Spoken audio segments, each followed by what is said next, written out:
La Tchécoslovaquie avait entre les deux guerres une vie démocratique bien ancrée. Elle a été occupée par les nazis, puis libérée par l'armée rouge, c'est l'armée soviétique, qui est toujours présente sur son territoire en 1948. Aux élections de 1946, le Parti communiste tchécoslovaque remporte 38% des suffrages et certains de ses membres font partie du gouvernement. En juin 1947, les USA proposent l'aide économique du plan Marshall à toute l'Europe.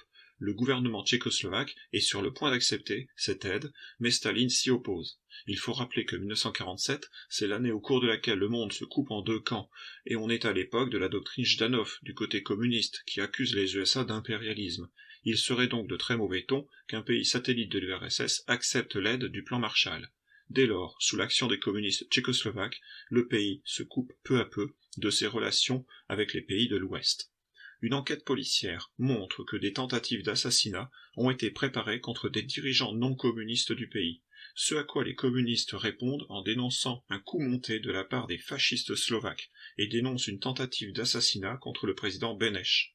Le ministre de l'Intérieur, un communiste, place des communistes à tous les niveaux de la police et remplace d'un coup 8 commissaires non communistes dans la région de Prague. Le 17 février 1948, les ministres non communistes demandent l'annulation de ces décisions. Le 19, ils menacent de démissionner. Le 22 février 1948, des régiments de police quadrillent Prague et procèdent à plusieurs arrestations. Le 25 février, le président Beneš se laisse convaincre de nommer un nouveau Premier ministre, Klement Gottwald, un stalinien, qui est à l'origine de ce véritable coup d'État, dans lequel les démocrates tchécoslovaques ont fait preuve de beaucoup de naïveté.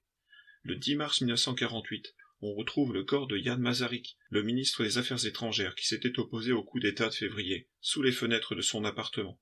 Quant à Edouard Beneš, il s'éteint le 3 septembre 1948. Le 30 mai, les élections présidentielles ont lieu, sur le système des listes uniques, c'est-à-dire sans opposition officielle, et voit la victoire des communistes à près de 90% des suffrages. Le 14 juin 1948, Klement Gottwald devient président de la République. Gottwald entame alors une politique de collectivisation de l'agriculture et de nationalisation de l'industrie. En parallèle, la police élimine les opposants à sa politique. C'est le cas en particulier de 11 dirigeants du Parti communiste tchécoslovaque qui sont condamnés à mort lors des procès de Prague en 1952. À l'ouest, ce coup de Prague marque les esprits et les opinions, car les communistes parviennent à confisquer le pouvoir dans un pays pourvu d'une solide tradition démocratique et sans intervention militaire de la part des soviétiques. Ce coup d'État accélère le regroupement dans l'OTAN des pays européens non communistes et accélère aussi la réalisation du plan Marshall. On peut donc considérer que le coup de Prague est une étape importante dans la naissance de la guerre froide et dans le partage du monde en deux camps.